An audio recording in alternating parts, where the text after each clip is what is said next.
Have you ever wondered where Stephen King got the idea for The Shining? Originally published January 28th, 1977, the setting and characters of The Shining were inspired by a visit to the Stanley Hotel in 1974, as well as King's own struggles with alcoholism.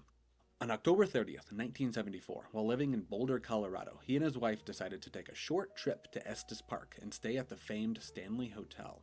The Stanley Hotel is a 140-room colonial revival hotel in Estes Park, Colorado, about 5 miles from the entrance to the Rocky Mountain National Park. It was built by Freeland Stanley and opened on July 4th, 1909 as a resort and health retreat for sufferers of tuberculosis. The hotel is still in operation today and includes a restaurant, spa, a bed and breakfast, and supports breathtaking views of the surrounding mountainous region. In 1903, Freeland Stanley was diagnosed with a life-threatening cause of tuberculosis. The most highly recommended treatment of the day was fresh, dry air, lots of sunlight, and a hearty diet. Similar to others with his condition, Stanley pursued the curative air of the Rocky Mountains. He and his wife Flora arrived in Denver, Colorado in March of 1903. Just a few months later, they went to Estes Park and stayed for the summer, where Stanley's health improved dramatically.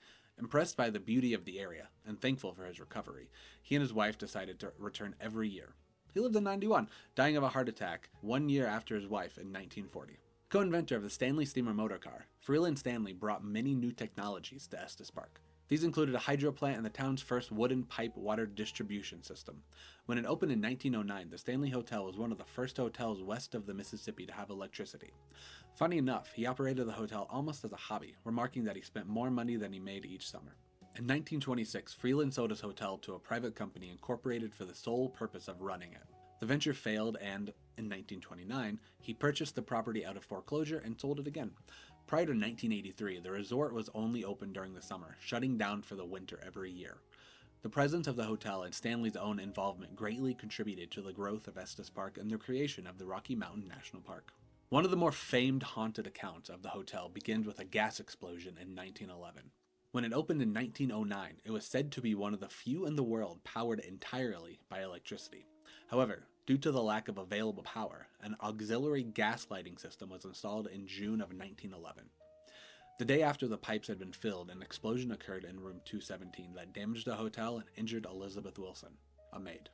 At the time of the explosion, room 217 was the presidential suite and took up the space that is now rooms 217 and 215. On that evening, a thunderstorm had cut the power, so all of the hotel's guests were taken down to the lobby while staff lit the backup gas lamps. There was an unknown gas leak when Elizabeth Wilson entered room 217 with a lit candle.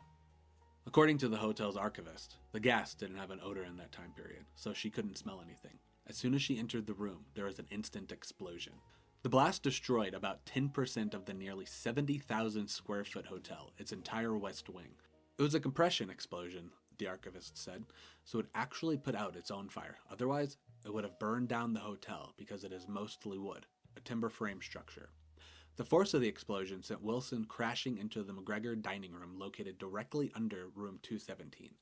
She suffered 2 broken ankles but recovered from her injuries. Freeland Stanley paid for her medical bills, and after she recuperated, Wilson was made head chambermaid and worked at the hotel until her death in the 1950s. After her death, she began to haunt room 217. Stories have been shared of guests waking up in the morning to their room being tidier than it was the night before, their clothes folded and suitcases organized. When asked if the hotel staff had been in their room in the middle of the night, the front desk said no one had been. It's also been shared that if an unmarried couple is occupying the room, Elizabeth Wilson's ghosts may climb into bed with them and try to force them apart. Elizabeth Wilson of room 217 isn't the only apparition that haunts the Stanley Hotel. Although Freeland Stanley died in 1940 at the age of 91, his presence can still be seen and felt at the bar and in the billiard room. His wife Flora is also often tinkering around on the hotel's piano. I've also heard that both are often seen when there's a wedding. It has been said that they will give the bride and groom pep talks before their big days before disappearing back into the ether. You can experience many things at the Stanley's concert venue as well, whether that be live performances by bands such as 311, David Crosby, the Bacon Brothers, and Rick Springfield, or you wait until after the shows to experience something more. The spirit of an old security guard still wanders the grounds. He often tells people that the show's over and it's time to leave. There are also many accounts of child apparitions. One child wanders the property and plays with people's hair.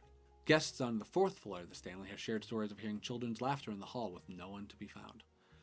Dogs aren't exempt either. There's an on-site pet cemetery where some of the owner's animals have been laid to rest over the years. Cassie, a friendly golden retriever, is said to still deliver newspapers and scratch at the doors to be let in from outside despite being buried at the grounds. With all that being said, not all spirits at the Stanley Hotel are friendly. Many say that room 401 is the creepiest of them all. Some believe that it is haunted by an unfriendly male ghost. Women claim that they have been inappropriately touched by an unknown presence while standing in the room's closet. One man also witnessed his wedding ring move from the bathroom counter and fall down the drain of the sink in the bathroom. In room 407, multiple guests have reported the odd experience of being tucked into bed by some invisible force, and others have felt someone sit on the foot of the bed only to find nothing but an indentation on the covers when they switched on the lights. In room 428, some have seen the vision of a cowboy looming over the bed as they slept, or standing in the corner. There aren't any rooms above 428, yet over the years there have been multiple reports of strange sounds like furniture being moved and footsteps emanating from the ceiling. If you ever want to experience the Stanley Hotel for yourself, you can either book a room and stay the night, or just sign up for a tour of the hotel. You don't have to stay at the hotel to get a tour either, and whether you want a night tour where they tell ghost stories, or you want to just see the beauty of the hotel in the daytime, you can get whatever experience you want. They even have a tour specifically about The Shining. My wife and I have been on the night tour several times and have even stayed the night at the hotel. We didn't experience anything supernatural or paranormal in our hotel room, but we did have experiences on our tour and while exploring on our own. There's just something about that place. Something more is there. You can feel it. You just feel on edge as if a presence is with you, watching wherever you go. In one instance, we were walking up the main staircase, which is beautiful in its own right, when we saw a lady around 30 or so years old in a flowing Victorian dress looking straight out of the 1900s. We stopped, shocked at what we were seeing. The lady saw us and laughed. She said, oh no, sorry, I know how it looks. I'm a real person, don't worry. We all laughed and went on our way. We thought it was really funny that we saw someone who was dressed like a person from the era when the Stanley Hotel was at its height. The more I think about it though, we never saw her again after that. It's possible she was a modern-day patron of the hotel, dressed up for one of the many fancy parties, weddings, or get-togethers that are often thrown there. It's also possible that she was a guest over a century before. No one will ever know.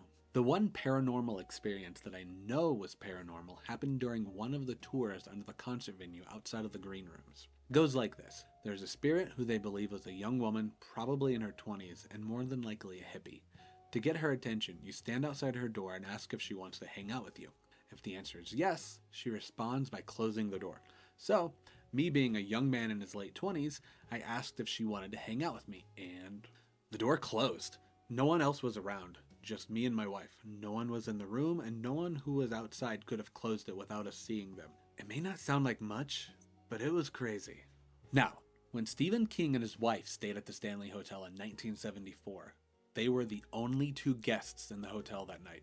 When we arrived, said King, they were just getting ready to close for the season, and we found ourselves the only guests in the place, with all those long, empty corridors. It was set to close for the winter season the next day. Notably, the King stayed in room 217, Elizabeth Wilson's room. In King's words, that night, I dreamed of my 3-year-old son running through the corridors, looking back over his shoulder, eyes wide, screaming. He was being chased by a fire hose. I woke up with a tremendous jerk, sweating all over, within an inch of falling out of my bed. I got up, lit a cigarette, sat in a chair looking out the window at the Rockies, and by the time the cigarette was done, I had the bones of the book firmly set in my mind. After writing Carrie and Salem's Lot, which are both set in small town in King's native Maine, King was looking for a change of pace for his next book. I wanted to spend a year away from Maine so that my next novel would have a different sort of background. King opened an atlas of the United States on his kitchen table and randomly pointed to a location, which turned out to be Boulder, Colorado. The stand also features a Colorado setting, though many of King's novels, including Carrie, are set in Maine. Fun facts. Stephen King didn't like the movie version of The Shining. I think The Shining is a beautiful film, and it looks terrific, and as I've said before, it's like a big, beautiful Cadillac with no engine inside of it. None of the movie was shot at the Stanley Hotel, but Stephen King did his own adaptation as a TV miniseries in 1997, which used the Stanley as its primary filming location. Would you stay at the Stanley Hotel now knowing its history? Or have you stayed there before? Have you taken a tour? Did you have any dreams or paranormal experiences? Let me know in the comments. And let me know what other horror movies or books you'd like to know the story behind their story.